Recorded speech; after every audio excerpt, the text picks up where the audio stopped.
Tai kucing. Orang makan tuh satu hari 3 kali, 2 kali orang nggak mampu tuh makan di mana? Saya mau tanya kamu. 2 kali.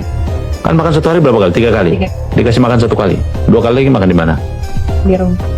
Kalau dia miskin nggak punya beras?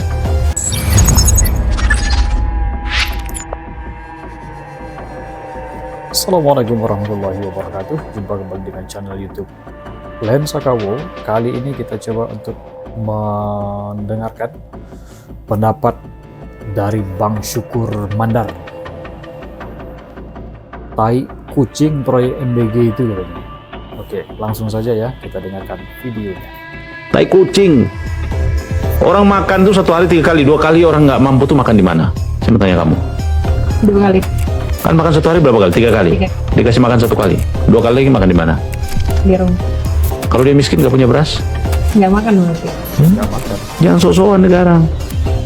Tapi kok nggak ada kepikiran seperti ini? Lo memang, karena memang yang mereka pikirkan bikin proyek ini untuk dapat untung. Sederhananya begitu.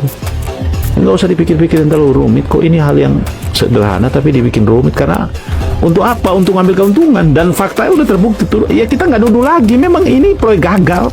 Tapi apa pernah nggak sih punya upaya-upaya kemudian ini bukan cuma dalam bentuk kritik, kemudian dalam bentuk rekomendasi?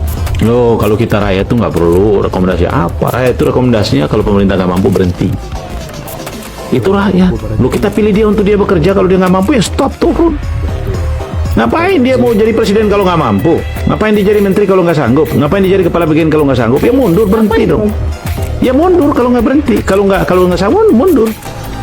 Ya kalau Nanik mundur karena nggak mampu ya oke, tapi kalau dia mundur karena alasan kesehatan segala macam, waduh jantungnya dikuatin betul. Jangan sampai kemudian kena serangan jantung mendadak tuh gara-gara dugaan-dugaan tersangka baru dan seterusnya itu yang beredar gitu.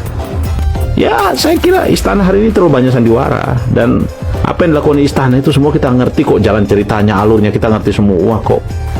Ya ngerti kita semua itu. Udahlah, ini permainan yang terlalu basi. Basi. Jadi memastikan ke depan, karena kita juga tidak ingin menyerah sampai sini ya. Jadi memastikan kemudian kompeten. Enggak, itu udah menyerah kok, punya pemimpinnya kayak gitu. Menyerah kita, pemimpinnya kayak gitu. Pemimpinnya kayak Presiden Prabowo itu nggak tahu, nggak punya visi, nggak jelas visinya. Habis-ngabisin duit rakyat aja dia.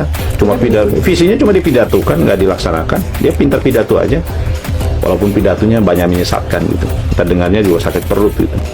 Tiba-tiba kabur aja dulu, silakan mau kabur ke Yaman. Sekarang udah yang tidak senang dengan Indonesia sekarang ini, Anda boleh berganti warga negara. Emang negara dia?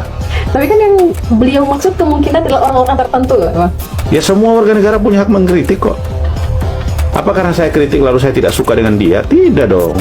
Justru saya kritik itu saya lebih cinta pada Indonesia dan saya lebih cinta pada dia. Cinta pada kesalahannya saya betulkan. Lalu orang-orang yang kemudian menjilat dia lalu dibilang itu orang baik, orang loyal, lalu itu orang cinta pada negara. Dari mana pendekatannya? Jadi ini masalah cara ya? Loh iya dong, bukan. Dia harus mengerti bahwa orang yang mengkritik itu lebih mencintai dia daripada orang yang menjilat.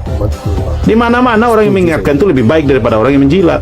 Bagaimana mungkin kesalahan dia yang dilakukan secara bertubi-tubi lalu kemudian dijilat-jilatin orang?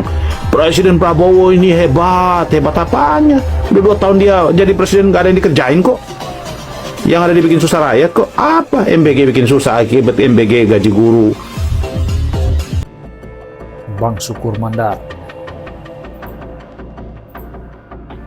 MBG tai kucing katanya. Oke guys, gimana komentar sampean? Silahkan tuliskan di kolom komentar. Assalamualaikum warahmatullahi wabarakatuh.